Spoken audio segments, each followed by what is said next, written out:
welcome to the World Soccer Talk podcast.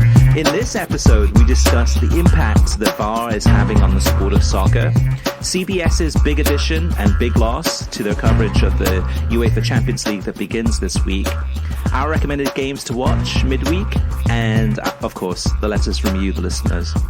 My name is Christopher Harris. I'm joined by my co-host, Kartik Krishnaiyer. How was your weekend, and how was your soccer watching? Yeah, I suppose the soccer watching was all impacted by VAR, which we've said previously the Bundesliga is a league that may be less compelling now than the Premier League, but they don't have these bad VAR decisions in the Bundesliga. So I found myself, as the weekend kind of dragged on, starting with the Dortmund game Friday, gravitating a little bit back to the Bundesliga because the thing about watching the Premier League as a neutral, but as a neutral who tends to support, I'm a Manchester City supporter, and obviously they've been at the very top of the league the last few years, but beyond that tends to support the underdog, is that it feels like VAR is not equitable. And I would include Man City in this, right? Man City got a horrifically unfair VAR decision in their favor last year against Everton, which almost relegated Everton. You could say handed the title to Manchester City, but I think there were some decisions that went Liverpool's way through the course of the season as well. And then this weekend, I think what you saw was VAR generally favoring the bigger sides. And that's something that bothers me. I mean, it bothered me the first year VAR was in, where it seemed like the teams that were getting hurt the most by VAR were Wolves and Sheffield United, who were recently promoted teams from the Championship who were punching above their weight. And it seemed like they were on, and this could all be coincidence, but I don't know. We're now 4 years into VAR in the Premier League, and it's, I'm sorry, I know we should be talking about the actual matches, but VAR for me is the overriding factor of this weekend, overriding takeaway. So it does favor the big teams, so it seems, but also the big teams have oftentimes the biggest crowds. So I just wonder, in terms of being at Stamford Bridge and with the fans as loud as they are, if whether it's Old Trafford or Stamford Bridge or the Etihad or other stadiums, whether that crowd noise and that level of ferocity from the fans, if it does have an influence on the referees. Of course, I think in many ways, if Christina Unkel, the referee expert, was on the phone with us right here, she'd say, no, it wouldn't have an impact. These are impartial referees. They have played and refereed in the biggest stadiums in the world. They know the pressure. But subconsciously, it must have an impact, I would imagine. Kartik, do you agree? Oh, it absolutely has an impact. That's my entire theory, is that because you're adding a second level of subjectivity, which it is subjective, the VAR interpretation. And I even think it's subjective when they draw the lines on offsides, because I want to go back and look at the offside call against Connor Cody for Everton. I believe that when the ball is played, he is behind the ball, even if he's ahead of the Liverpool defenders. But I feel like that the freeze frame they used was after the ball was released and moving diagonally backwards or diagonally to whatever direction from the foot of Neil Maupay towards Connor Cody. So I mean, even in those cases, there's a subjectivity involved, and it seems to always, I don't want to say always, but it seems to more often than not favor the Liverpools and the Man Cities and the Chelseas and the Manchester United. And it just leaves kind of a sour taste in my mouth. And on the Cornet goal that was disallowed, I mean, come on. I think that was ultimately impacted by the Bridge crowd or by some sort of momentum in the match or whatever it was. It doesn't seem like these calls are not being made letter of the law. So what I had been sold on with VAR, I had been opposed to it, and then I flipped as it was implemented because I had been convinced by referees that, it's going to be letter of the law. It's going to be very, very objective. The VAR official is going to be cast aside in another place, all of which is true, and that this will allow the crowd and the factors in the match that may influence a poor decision or the quick pace of play, which may create a bad decision or a wrong decision. This will correct that. Well, in fact, all it's done is added another layer of that, in my opinion. It's made the match worse. It's made the game worse. Yeah, that's my biggest takeaway from this is it's and this is not a new topic, right? This is something like you said we've been talking about for 4 years now with VAR in the Premier League. But to me, whether it's the Premier League or MLS or Bundesliga or Serie A or any league around the world that uses VAR, and not every league uses VAR, but what for me happens oftentimes is it takes the fun out of the game. It takes the excitement out of the game, and we saw that too. I mean, the Brighton game. With Alexis McAllister scoring the goal of the season, and after you thought it was a fantastic goal, the crowd goes wild, the player celebrates, and then it goes to VAR, and then it's okay, a lot of scrutiny, very tedious. Okay, was that player offside or not?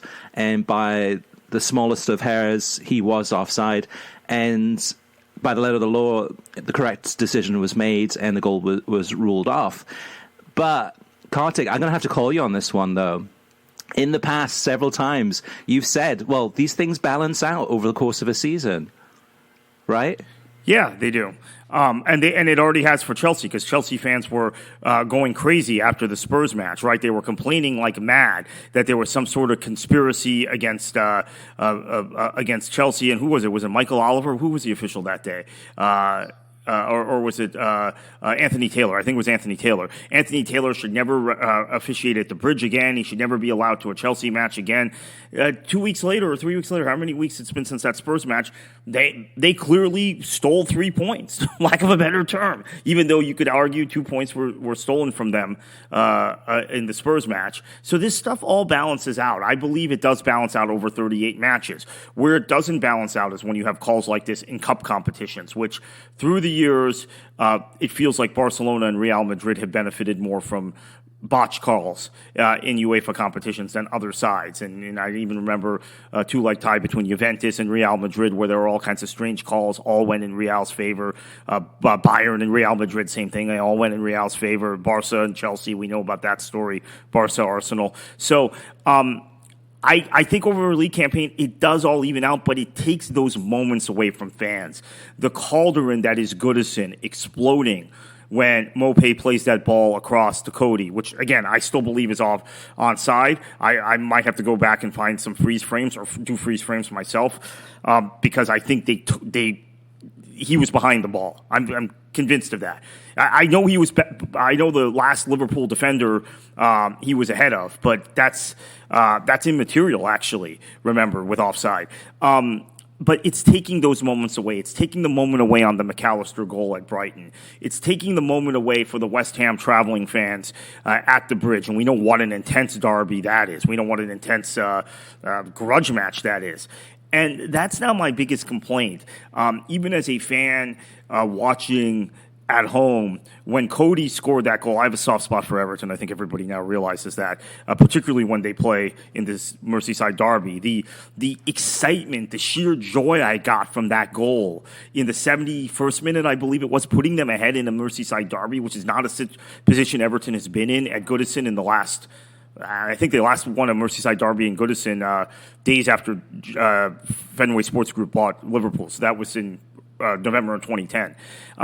To take that moment away is just it's really harsh. And I know that people say, well, you're getting the VAR defenders say that you're getting the right calls now, and it's a more fair and just game.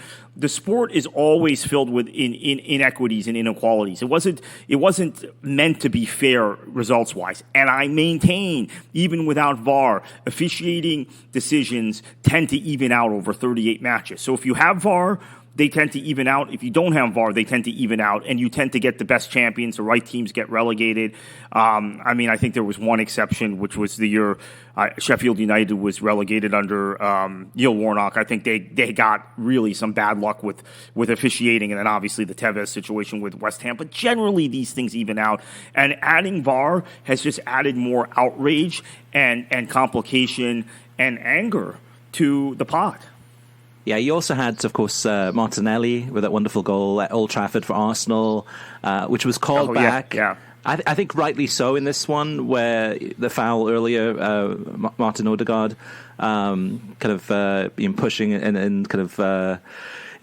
Lower contact on that one. But also you had Newcastle United that had a goal that was disallowed due to VAR.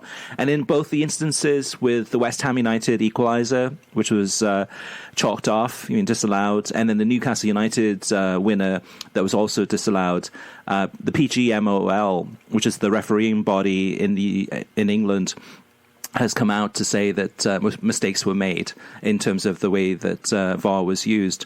So West Ham definitely will feel, really kind of tough there in terms of, it could have had, that would have been an equaliser. That would have been at 1 point at Stamford Bridge. That's huge. They walk away with a loss. Newcastle United, that could have been a victory there against Crystal Palace. Instead, that's a draw, and you've lost 2 points there too. I think, again, at the end of the day, for me, the VAR thing is it's taking the excitement out of the game.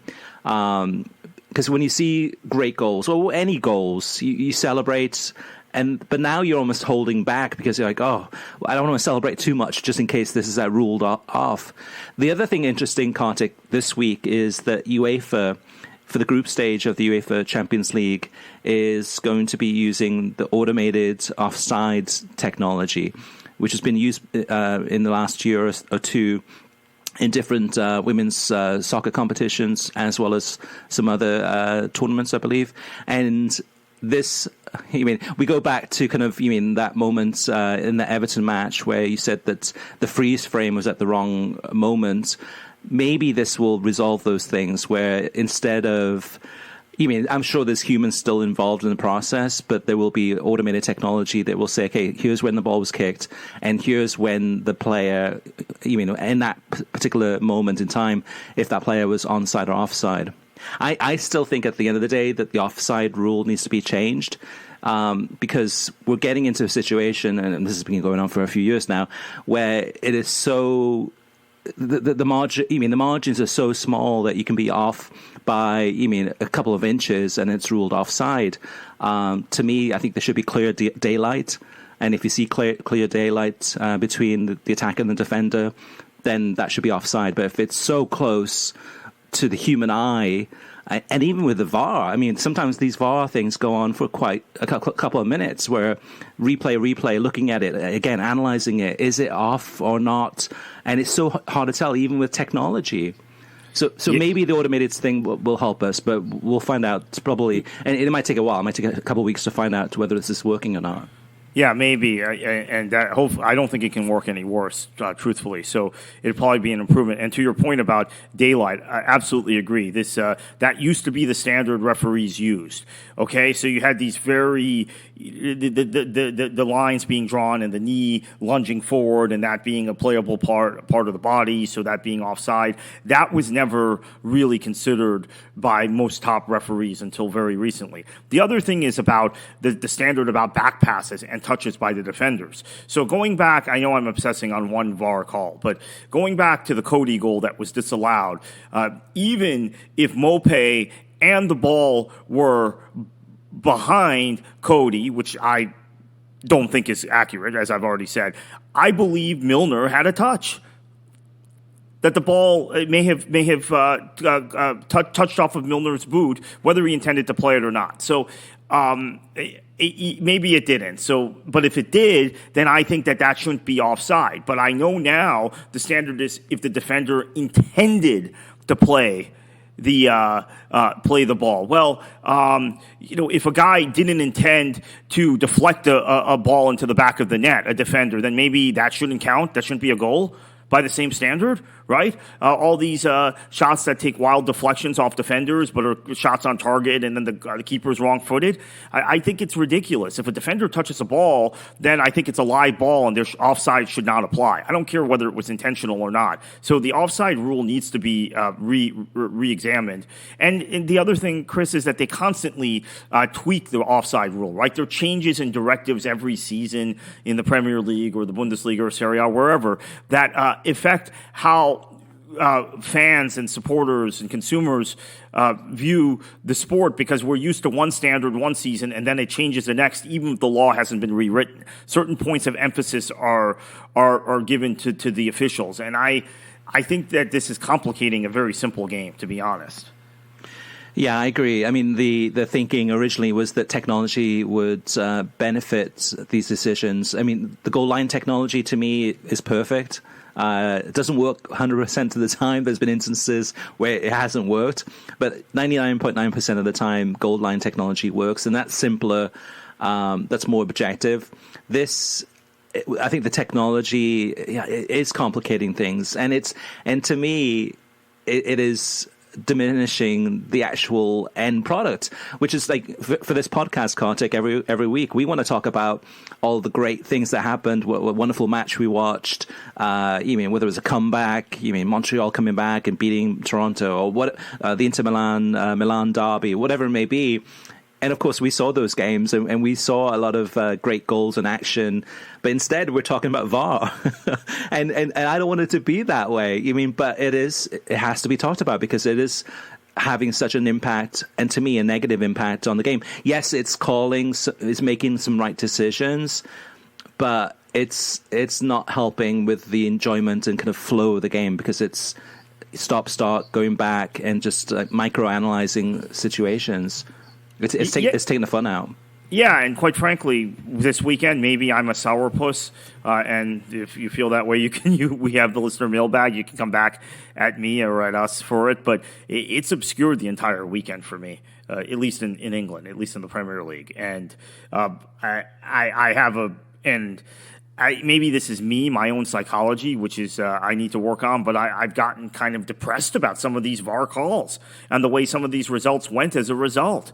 I mean, because particularly Everton and West Ham, to where and Newcastle to a lesser extent, to where I'm thinking, man, this is just it raises your blood pressure. It leaves you feeling angry for a period of time that then extends into the next match window. It really dampers the enjoyment of the sport. And the McAllister goal, same thing. It had me upset, although I guess Brighton still won and still won going away. But it's just it has added another layer, not only of subjectivity among officials, but another layer of controversy that obscures the actual matches. So you're different than me, Chris. You were focused on the football these last few weeks. I was so exhausted by Thursday night. I basically wanted to sleep all day Friday, and then I watched the Dortmund match and the Burnley West Brom match in the afternoon. But I was so exhausted by transfers, and this whole the last few days. I don't remember a transfer deadline day being this hectic with so many late moves in a window that was already an extended window. So real craziness Wednesday and Thursday. And then to go from the transfers to saying, okay, we're finally going to settle down and watch football. We know what the squads are now. And then this is the first weekend as a result. But the good news is, honestly, in Italy, which I watched a little of this weekend, in Germany, which I watched more than I have all season, they don't have these problems. And they have VAR there. So it may not be VAR. It might be the way the Premier League does VAR, which I think we've said before on this show. Yeah, and that's the thing, too, about the Bundesliga. You mentioned earlier that you kind of watched a little bit more Bundesliga this past weekend than previous weekends. I think that Friday game has a big impact. It's one of those things, it's almost like an appetizer. The Premier League doesn't do a lot of Friday games, but when it does, it kind of, usually I gravitate to that Premier League match on a Friday, and then that leads me into the weekend and gets me hooked on that one, and then I'm watching the Saturday morning one, and so on and so forth. And I think with the Bundesliga, even though that Friday viewing number, I'm sure, and we've seen this in previous years, the Friday viewing number isn't significantly large. It does hook your attention, and it grabs you in terms of the storylines, and then you're more likely to watch on the Saturday. However, Kartik, I don't know if you saw this, though. This past Saturday, Union Berlin against Bayern Munich, a massive game, right? Top of the table clash, top three clash. And ESPN Plus had some major issues. I think for the first half hour, basically, it wasn't working. And then it would work, and then it would stop, and then it would work on some devices, but not other devices. But unfortunately, I mean, that's the only option, right? When you're on a streaming service where all the games are on streaming and that's it, and it's not working and it's a big game. By the time it came back, when I got it, it was already missed 2 goals. It was already, I think, 1-1 to both sides. Yeah, we missed both goals in the match, and that's a classic example, right? Because I'm frustrated by the way Everton-Liverpool has finished. Also, quite frankly, I think Van Dijk should have been sent off for his studs-up challenge on Anona, and if it were the other way around, Liverpool fans would be flooding Twitter saying, Everton players are always trying to hurt Liverpool players, and Everton are a dirty team, and they made this allegation for years.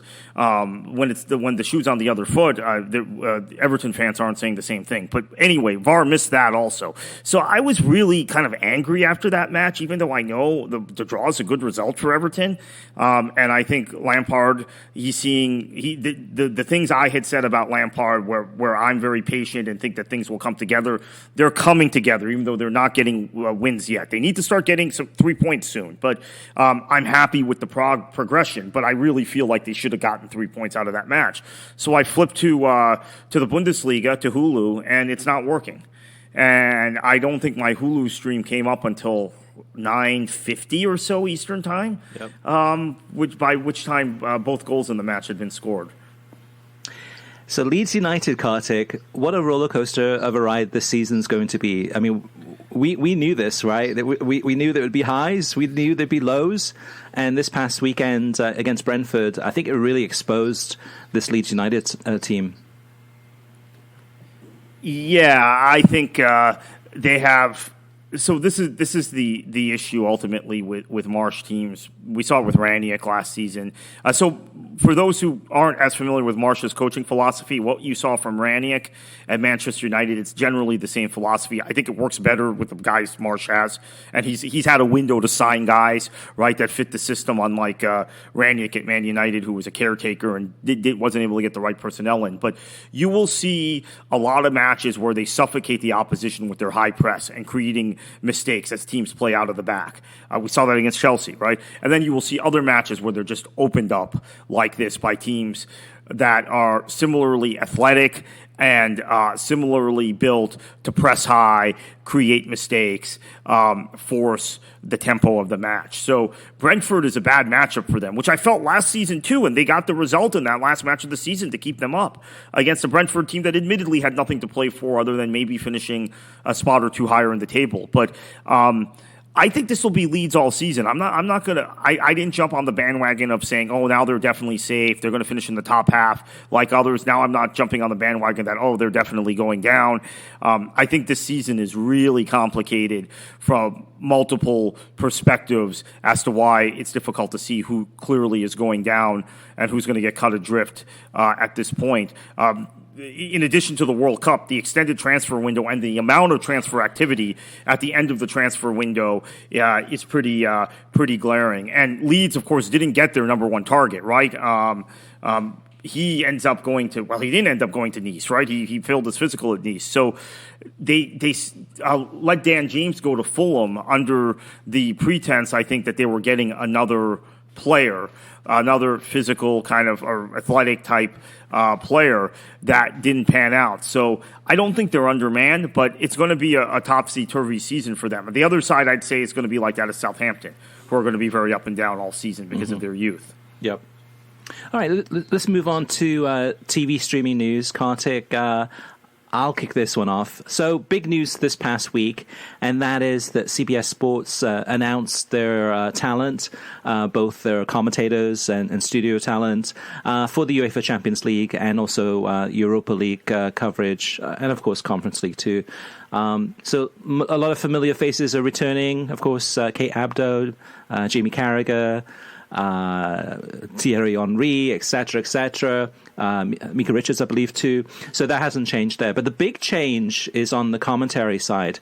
And in the past few weeks, too, we had quite a few people asking us, hey, what's happening with Peter Drury? Is he coming back? Because Peter Drury is now a full-time employee of NBC Sports, calling the games for the Premier League exclusively for the United States audience. And we found out the answer to that, and that is that Peter Drury has an exclusive contract with NBC Sports, and he will not be doing the UEFA Champions League commentaries this season, or Europa League for, the Champions League for CBS Sports. Clive Tildesley will remain the number one lead commentator for UEFA Champions League, but Peter Drury is a big loss. Replacing Peter Drury is Dre Cordero, who many of you will know from commentating a lot of Serie A games for CBS Sports and Paramount Plus, previously at beIN Sports, as well as calling a lot of the CONCACAF Nations League and games involving the U.S. men's national team for CBS Sports and Paramount Plus. And the other addition to CBS Sports is the one and only Ray Hudson. And Ray Hudson is joining CBS Sports, and he will be alongside Dre Cordero. The two of them have worked together quite a lot. Inter Miami games also, but also mostly at beIN Sports, working together on commentaries. Kartik, what was your reaction to hearing the news that Peter Drury is no longer there, but replaced by Ray Hudson and of course, Dre Cordero? I think it's great that Ray Hudson is coming into CBS's Champions League coverage, and particularly when it comes to covering Spanish teams. He has an incredible amount of experience and is the one and only kind of co-commentator voice in the English language for it. I'm a little disappointed, and obviously I'm partial to Ray Hudson as someone who was a ball boy during his playing career with the Fort Lauderdale Strikers and continued to work with the Strikers organization on and off in its various incarnations. After that, I was a little disappointed CBS didn't make a bigger deal of this, and I think maybe it's generational. Maybe the generation that CBS has targeted with Champions League coverage is less familiar with Ray Hudson and Ray Hudson's calls, or they might be more Premier League centric, right? So they don't know, they haven't watched him on Gold TV and beIN through the years. So that was a little disappointing, but that's just on the media side. They went out and got the guy that really will enhance their coverage. So kudos to CBS Sports and their production team and their talent acquisition team. Maybe a little bit of a lesson to their media side, MediaCom side, that this is a pretty big deal for a lot of people in the sport in this country. Great hire. Yeah, me personally too. I'm a big Ray Hudson fan, but again too, you and I know him very well. We've grown up with him. We've seen him play. We've seen him coach. We've interviewed him many times, and he's a genuine, really, really nice guy. But he has a shtick. His shtick, magisterial in terms of his commentary style, which I think in some ways is unfair, though, because there is a lot of heart and soul that goes into his commentary. He really lives the game, and not everyone likes Ray Hudson by any means. There's a lot of people that dislike his commentary style or co-commentary style. There's a lot of people that love it. I haven't found too many people that have been in the middle, where they're kind of been indifferent. You either love him or hate him. I personally love him. I know there's a lot of other people out there that love him. This will get a lot of people to tune in to the games that he's on just to hear him. And for me, my game to watch this week is PSG against Juventus on Tuesday on Paramount Plus, with Ray Hudson co-commentating in this game, because, of course, Messi's going to be there, Neymar's going to be playing, Mbappe's going to be playing, so on and so forth. And also Ray's done a lot of Serie A games too. So I would love to see, if this goes well on the Champions League, to have Ray also doing some of the Serie A games, the co-commentary, when there's spots available, because I really think he can really enhance the game, enhance the pleasure of viewing the game. And to me, Ray is a romantic. Ray is a person that will paint a picture. You will be seeing a game and he'll be kind of honing in on those coats of paint that are just dazzling. They're just like, oh my gosh, just watch this for the pure beauty of it in slow-mo, and listening to Ray's description of it. It's poetry. And it doesn't, not everyone's going to love it, but I do personally, and there's a lot of other big fans about it too. And I think this is a great hire. And I think, Kartik, I think you're right. I think on the press side, on the media side, they almost underplayed this. But in some ways, it might be just in terms of not wanting to go ahead and take any of the exposure or kind of the headlines from Kate Abdo and Jamie Carragher and Thierry Henry, etc. But for me, this is a big hire. Losing Peter Drury, though, is a big loss. And it's unfortunate that he's not going to be able to call games for the Champions League, for CBS Sports. And Drake Cordero is okay. He's good. He's not great. He's not one of the best. He's not one of the worst. He's good, and he's getting better. He's improving, but his commentary style is quite different. And I would personally much prefer to hear Peter Drury calling games, not because of the accent, but in terms of how much better of a commentator he is. But Peter Drury has been doing this for a lot longer than Drake Cordero. Yeah, two things. You and I like Ray Hudson so much that I guess it was 12 years ago, because it was right after Dempsey's goal for Fulham against Juventus. You and I went to listen to Ray Hudson read poetry, right? One night, and that was combined with watching the Pilata film. But it was pretty majestic to have that night where he read us poetry about Riquelme and Messi and all of these greats. And then, of course, he threw in the Dempsey thing because Deuce had just scored that cracker for Fulham in the Europa League against Juventus.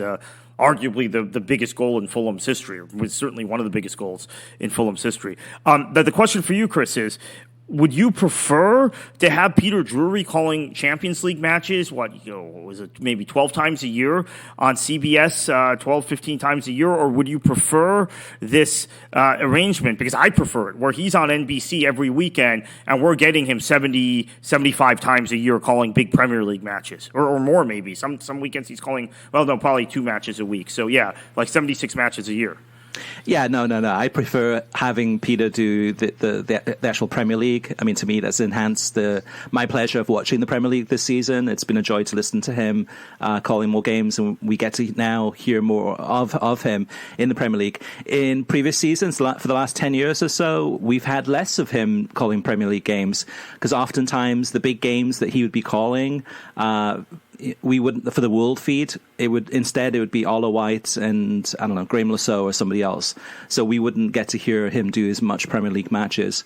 However, I would love the best of both worlds, and that would be to have him doing Champions League and the actual Premier League too. But I guess, it does show in some ways how competitive things are. NBC Sports must have made the decision to say, hey, no, you can't do CBS Sports coverage of the Champions League. You are a full-time employee of NBC Sports, and we'd rather you not do that Champions League stuff. But the other thing that's interesting about this, Kartik, I think for the first few weeks of this group stage, every single game is on Paramount Plus. There's no games on television on the English language side. What we do get on English language television is the Golasso show, so the Whip Around show. So, which for the group stage has...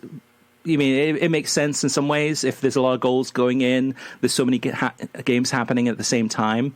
On the Spanish language side, in previous years, we've had a lot of the games on Univision, Uno Mas, Galavision, Tuduen. This year, most of the games, a large majority of the games, are going to be on ViX Plus, which is their paid streaming service. So that's a big change. Paramount Plus on the English language side, I think a lot of us have gotten accustomed to that. It's cheaper than ViX Plus. I think ViX Plus is $7 a month, and then Paramount Plus is $5 a month. So this will be a big test, I think, for the CBS Sports versus Univision battle. Having said that, though, too, Kartik, I think hiring Drake Cordero and Ray Hudson is going to be appealing to a lot of the bilinguals, kind of the households that speak English and Spanish. And maybe CBS Sports thinks that having Andres Cordero on these calls with Ray Hudson too, and with Ray, of course, I'm sure he's going to be calling a lot of the PSG games and Barcelona games and kind of the European, whether it's Spanish teams, Italian teams, etc., whether that was part of the decision-making process also. Yeah, I think that's a great point. And I've been amazed that CBS's ratings have been so high while the matches are available on Univision. So this maybe cuts into a different demographic for them, a demographic that is watching the Champions League but on another network.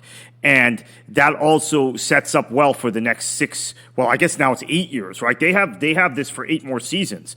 So now that they've got the long runway, which is always a problem with these rights deals in the past when they were on 3-year cycles, they can really begin to hone in on targets in terms of demographics that they might want to shift over gradually to their coverage. So I think this is all very smart and strategic from CBS's point of view.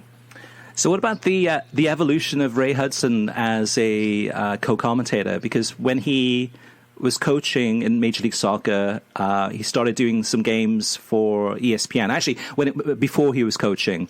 So before he was coaching in MLS, he was doing games for ESPN at the time. And then he became a coach in MLS, and then that ESPN job, obviously you couldn't do both. But from there, he's done Goal TV, like you said, went on to beIN Sports and was really kind of the main person at beIN Sports. Then was doing Inter Miami games. But now, to me, this is a big step up for him personally. CBS Sports, you can't get much bigger than that. Yeah, no, you can't. And I think that this is a huge step up. And there have been calls for years for national broadcasters to hire Ray Hudson, right? Literally, since we started doing this show in whatever incarnation, in 2006, I believe it was. Maybe it was 2005 with you.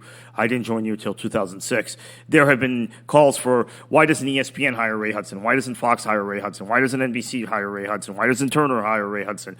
Now CBS has actually come through and done it. So, and I should mention, CBS Sports has a major presence in South Florida. They have a studio and a facility in Fort Lauderdale, so it might be easier for them to get guys like, and Dre Cordero also is from Miami, right? So get guys like Dre Cordero and Ray Hudson into, they're more on the radar for CBS maybe than they are for networks that don't have a major facility in South Florida, although NBC does also. So maybe no excuse on their front. But again, Ray Hudson maybe doesn't fit the Premier League very well. It's more a continental thing. And so great move by CBS.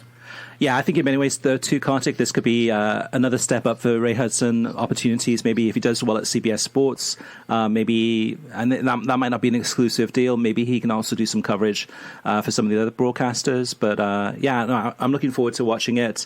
I think one more thing about the Ray Hudson thing is that I think this is a huge plus on the highlight reel. So I can imagine in terms of UEFA Champions League highlights, on television or online or on social media, and you've got Ray Hudson, explaining a Messi goal or a Neymar goal that would get a lot more plays, a lot more interest than, say, I don't know, no offense, but like Rob Green as a co-commentator, who is going to be one of the CBS Sports' co-commentators with Clive Tildesley. So, I think it's going to be a big plus for CBS Sports, and I'm looking forward to it. Let's move on to listener mailbag. Kartik, I think you and I have been watching Welcome to Wrexham. We'll probably do a show entirely on Welcome to Wrexham, our thoughts on this series from FX. Chris says, I briefly wanted to offer my thoughts on Welcome to Wrexham so far. I think it's a well put together series, so much so that I have stopped watching Hard Knocks on HBO Max. Unlike Hard Knocks, in my view, this is a true underdog story with just a touch of Hollywood in it. The owners are not the stars of the series. Instead, it's the real-life stories of the players, the town, and staff at Wrexham that makes this series so good. One of the best new series I have watched in recent years. All right, moving on. Let's see. Greg's got some feedback for us about last week's episode, talking about the managers under pressure. We talked about the 4 managers, and then within 24 hours after that podcast came out, Scotty Parker got sacked. There's 3 more to go. But anyway, Greg says, the 4 managers discussion last week got me thinking, swap them around. Would Brendan Rodgers at Aston Villa do better than Steven Gerrard? Yes. Would Rodgers at Everton do better than Lampard? maybe, but their issue is getting someone to score. No manager can get the goals out of that front line when DCL is injured, which is often. Would any manager at Leicester be in the same situation? Yes. The club is a mess financially, and the dressing room must be unstable given the captain leaving a week before the season starts and Fofana downing tools. Maybe the dressing room is his doing, or maybe the players can see that ownership is tightening belts. They also don't have a director of football, as they're waiting for that guy from Southampton to finish his gardening leave. Same with Bournemouth. No manager, aside from maybe Big Sam, could keep them up. But does that make you wonder about Scott Parker? He's now been at odds with 2 successive owners. Maybe it's his bad luck. Maybe he's a bit of the pill. Would Steven Gerrard do better than anyone else at the other 3 clubs? Lampard? I don't know. They don't seem to have much in their managerial toolkit other than, come on, boys, we have to outwork the other team. And on Scotty Parker, I have to say, we did a Twitter space at the end of the transfer deadline day, and I had a lot of listeners. Some were from the UK. It was crazy. People stayed up, did this at 8 o'clock Eastern time when the window shut, and I had car problems. I still actually have one of my 2 cars that's not working, that's not starting. So I had to have a mechanic come here, and I missed the last hour of the window and ended up pushing the space back to 8 p.m. Eastern, which is 1 a.m. UK time. There were still people in the UK up wanting to talk transfers who jumped on my space. And while we ended up going through the transfers, when we got to Fulham, the conversation then shifted away from transfers to Scott Parker, and basically Parker should never manage again. And these weren't Fulham fans, by the way. One guy leading the charge was a Chelsea fan. Parker should never manage again because Mitrovic obviously got neutered by Parker. Now in hindsight, Marco Silva, we give him lots of plaudits. I rate Marco Silva pretty highly as a manager, but what did Silva do according to the people on our space? He just realized that he had this great number 9 and decided to play to his strengths. So I think Parker's reputation is as much damaged by Fulham post-Parker as it is his stint at Bournemouth, which you and I have talked about since January, right? That Parker was underachieving at Bournemouth. In terms of Lampard, I think he has more in his toolkit than just the rousing speech, although that clearly is a big part of it, right? Because Everton's giving spirited performances. You see what Everton's trying to do tactically, and it makes sense. It's just taking some time with all the new players. In terms of Gerrard, we saw more this weekend, right? Douglas Luiz being inserted in more of a kind of attacking role, more of an 8 than a 6, and maybe even you could argue playing a little bit of a 10. No Coutinho, no Buendia in that starting lineup. Maybe this was to counter Man City, right? But it looked like Villa looked better playing with Luiz in a more central, advanced role, and with some protection behind him than when Coutinho was there and Luiz is dropped further back, and you have McGinn trying to connect the lines between the two of them. So I think that was an improvement. In terms of Brendan Rodgers, I don't know. Leicester is a mess. And the situation with Leicester will be interesting when the new director of football comes in. There was some dissatisfaction at Southampton with the acquisition policy. Southampton had the magic touch for many years with going into the continent, getting guys, and then flipping them. I mean, even guys, you think about guys like Sadio Mane and Graziano Pella, and some of the guys they brought in from continental clubs were either big hits for them or were sold for massive amounts of money. I mean, obviously, Van Dijk coming in from Celtic also. Now there was some dissatisfaction, and they went ahead and poached a guy from Manchester City who knows the Man City system really well, which is why Southampton has brought in 3 or 4 Man City players. I think 4 Manchester City players over the summer, right? Young players from Manchester City, either on loan or bought them outright with a buyback clause. So how he'll fare at Leicester is anyone's guess, and I think there's also probably some knock-on effect now from the ownership issue, from the owner passing away. His son has run the club. Obviously, they won the FA Cup. They finished 5th 2 successive years, 2 very good seasons in the Premier League under him. But that may have just been a knock-on effect. Now we're seeing the first sustained rebuild under the son, the younger owner, and it's not going very well. So maybe that has a lot to do with what's happening at Leicester as well. Yeah, definitely ones to keep an eye on in terms of Leicester, Aston Villa, Bournemouth with a comeback victory over the weekend, and those managers still under pressure. I mean, obviously with Bournemouth, it'll be interesting to see if that will continue. And actually, I should mention Bournemouth. I think that they'd be better off not getting a Big Sam and getting a manager who is willing to play some good football with the team they have, because they have a lot of parts that are left over from Eddie Howe that can play football. I've suggested Chris Wilder. Now, of course, Borough have started terribly in the championship, but I still think that's a guy that might be able to squeeze 40 points out of the squad just by virtue of the way he sets up his team and the way he plays. Although it can go terribly bad with him, as we saw with Sheffield United the second season in the Premier League, and now with Borough, because Wilder is not going to sit back and stick 8 men behind the ball at any point. So that it could be risky, but I think maybe not necessarily him, but a manager like him is where I'd go. Maybe Slaven Bilic. That might be the right guy. Mm-hmm. All right, next up is Dave. Dave says that the Premier League has a lot of money and prestige right now, and it seems to be only increasing. Will they squander their advantage somehow?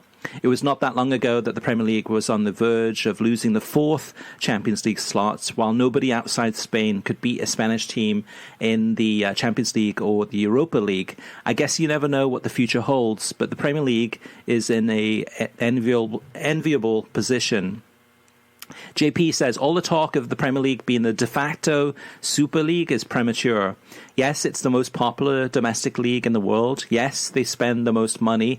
That doesn't always mean they have the best teams or most attractive matches. The Premier League has had a large advantage with their television contracts for many, many years already. Some of those years produced poor results in European play. It's all cyclical, as you've said. Just because they spend the most doesn't always equate to spending well. And we saw this with this transfer window in the summer, is the amount of money that was spent in this transfer window by Premier League teams was the same amount of money as La Liga, the Bundesliga, Serie A, and Liga combined. And I think, yeah, definitely in terms of just spending money doesn't mean that's going to equal success, but the sheer amount of players and the money spent, but the sheer amount of quality that's going to these clubs. And it's not just Arsenal's or Man City's or Man United's or Chelsea's, but you're also getting, whether it's Newcastle United, West Ham United or other teams throughout the actual league are getting some major players, some Brazilian stars that are going to the Premier League, and not just the top 4, not to the top 4 or top 6 clubs. So you would imagine that will result in really more domination in Europe. But Europe is a cup competition too, so that there's that factor too, right, Kartik?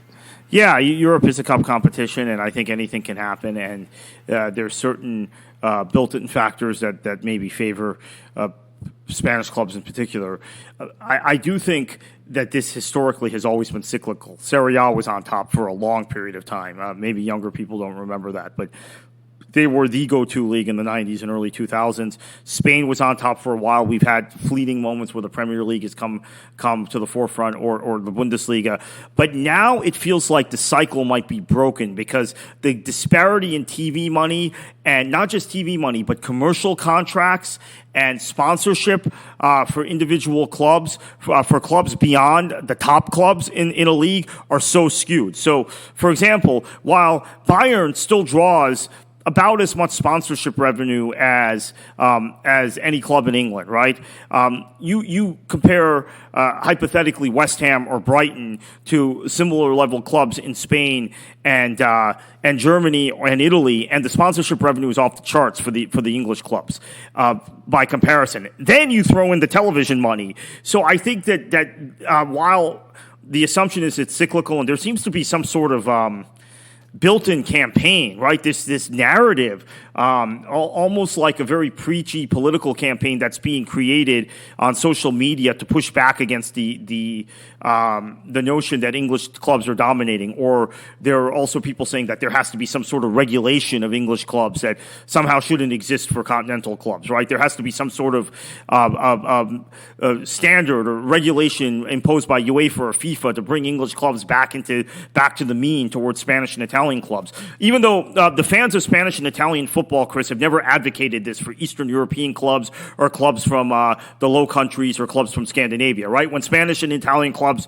have been beating up on those clubs in Europe, it was never a problem. There was never anything wrong with the system. It's only now that they see England's clubs pulling away and the English league pulling away that suddenly there has to be some sort of regulation. I love how that works. But I don't think any of that is going to matter. I actually think the cycle now, Chris, has been broken, and the Premier League is going to pull away.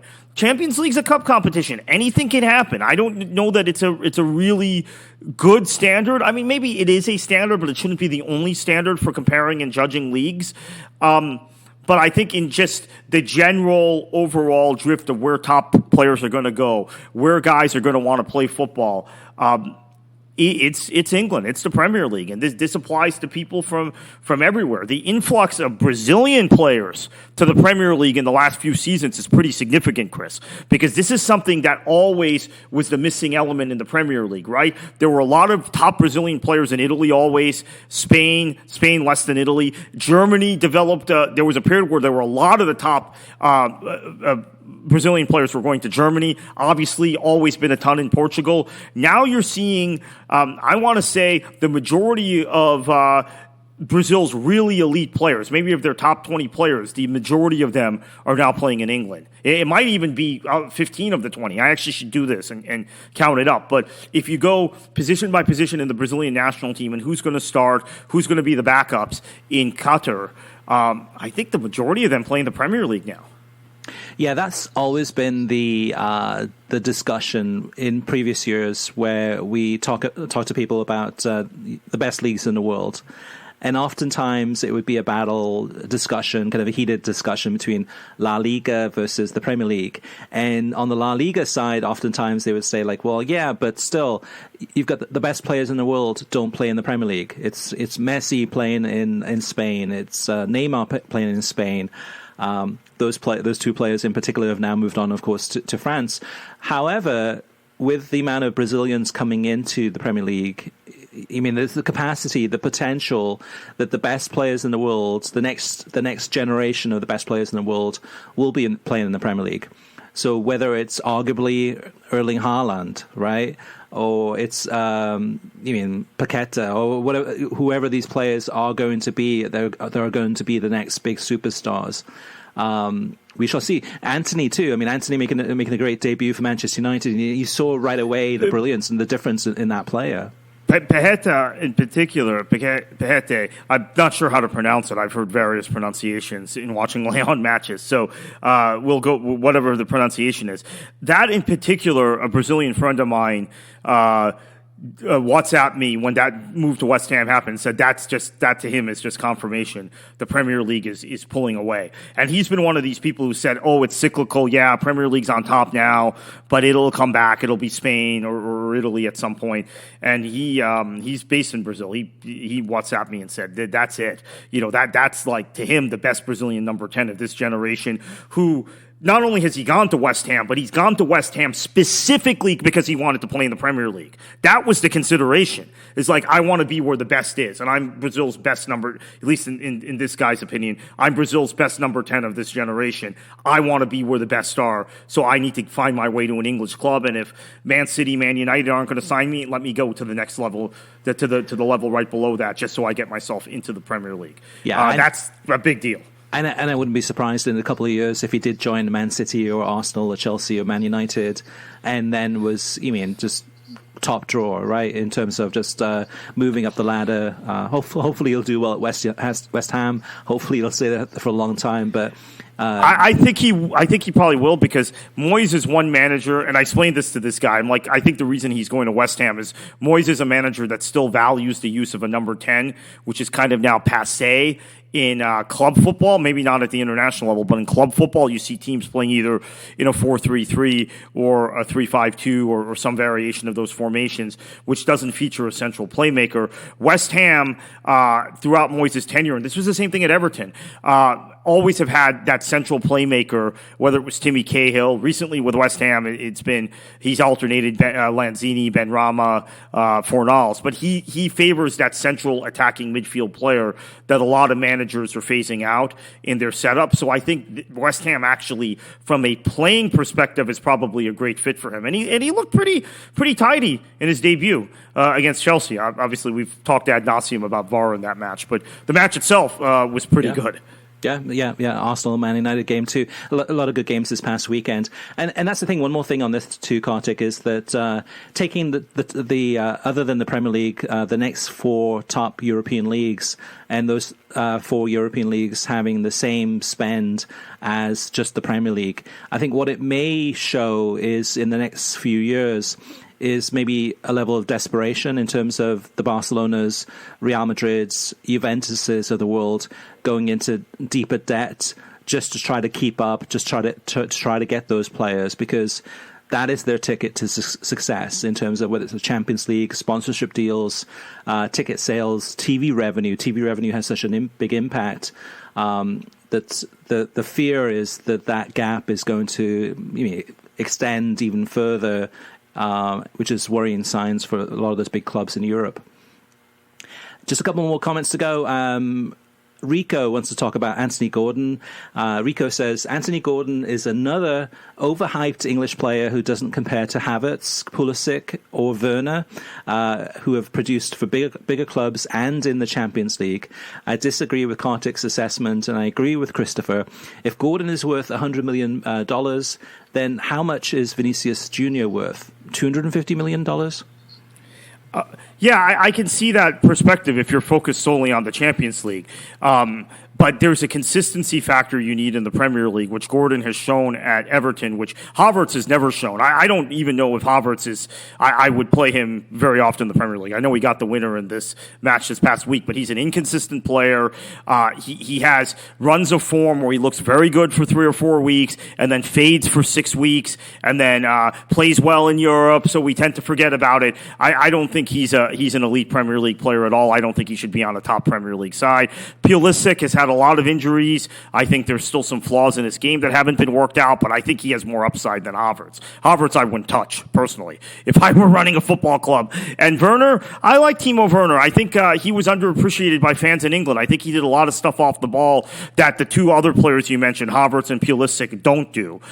Made a lot of good forward runs, did a lot of things in terms of his movement and drifting into space that enabled other players to do 2 good things for Chelsea in the attack. So, but he again lacked the consistency that I think Gordon has shown, albeit at a club struggling. But Gordon has been consistently good, I would say, since last December, since before Benitez got sacked.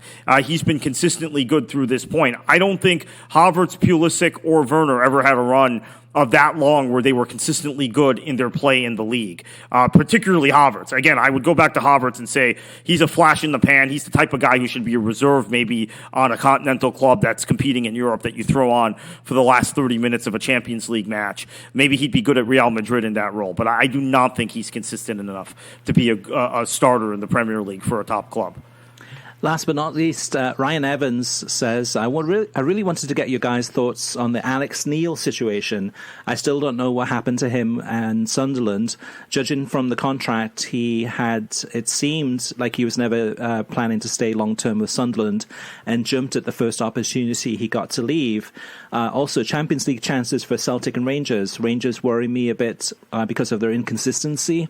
Celtic, I think, are going to be very good and at least make it out of the group stage. The man I dubbed King Kyogo, because he's the king of the Scottish Premiership, I think will show the world that he isn't just the big fish in the small pond, but a world stage superstar. So, Kartik, I'll tackle Celtic and Rangers first. Kyogo, I've watched over the past year, and for Celtic, what an exceptional player. Really, really good Japanese player.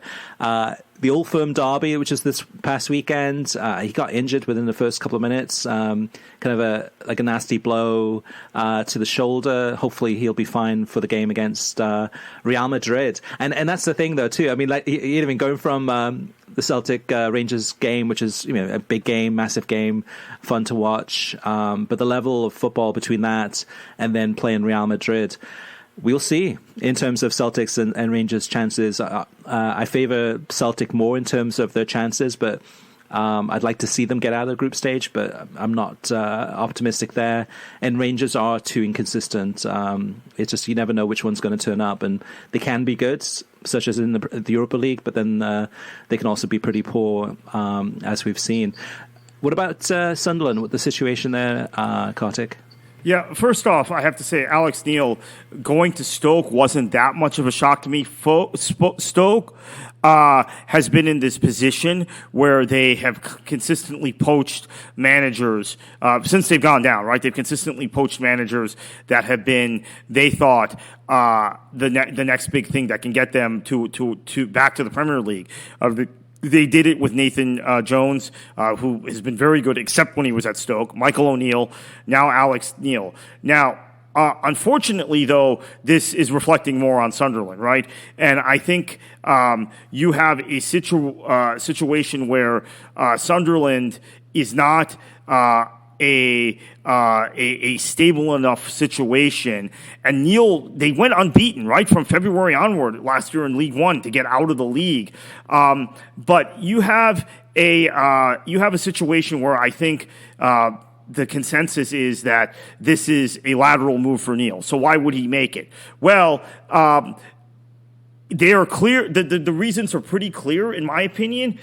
I think they are in a situation where you're looking at Sunderland potentially having maybe another. They're not as chaotic a club as they were when, for example, the Netflix documentary happened. But I think there is a certain lack of stability in that club, and there is an inability for the club to go out and get the kind of players that he wanted. In addition to the fact that he was on a rolling contract, right? Which is the point you make, right, Ryan? The rolling contract was bizarre, and the rolling contract to me indicates there's still some backroom dysfunction at Sunderland.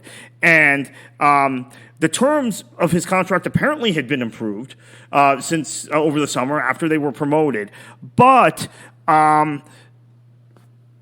it was then not until Stoke and some other clubs, I should mention, from what I'm told, were sniffing around Alex Neil, that Sunderland's board came back to Neil and offered a more concrete contract proposal. Now, if it takes other clubs sniffing around to poach your manager for that to happen, maybe you really are at the wrong club. And Alex Neil is a wanted guy. He got Sunderland out of League One. He got Norwich out of the Championship, remember, and played some nice football in the process. He's a pretty good manager and still a young manager that's improving in each job. If I'm him, I walk, and that's what he did. All right, listeners, if you want to share any feedback that you have about anything we've discussed on the show, if you have any questions in regards to what we've talked about, or questions about streaming or television or Ray Hudson, whatever it may be, definitely share them with us. We'd love to read those out on air. You can reach us via email, which is web@worldsoccertalk.com. And then we've got facebook.com/worldsoccertalk. You can leave us a message there, as well as Twitter @worldsoccertalk. And let me think of any other places. Of course, the website, worldsoccertalk.com, the podcast thread there. You can leave it in the comments section. And then last but not least, we also have audio voicemail. So you can leave an audio voicemail, which the phone number to call to leave an audio voicemail is 561-247-4625. All right, Kartik can be reached on Twitter at KKFLA737 for sometimes Twitter Spaces, sometimes politics, sometimes Florida history, and definitely a lot of soccer there. I can be reached at The Gaffer. Or in the main Twitter thread, which is at World Soccer Talk. So thank you for listening. We've got a great week of football coming up. And Kartik, what are you going to do? And what should the listeners do? Enjoy your football.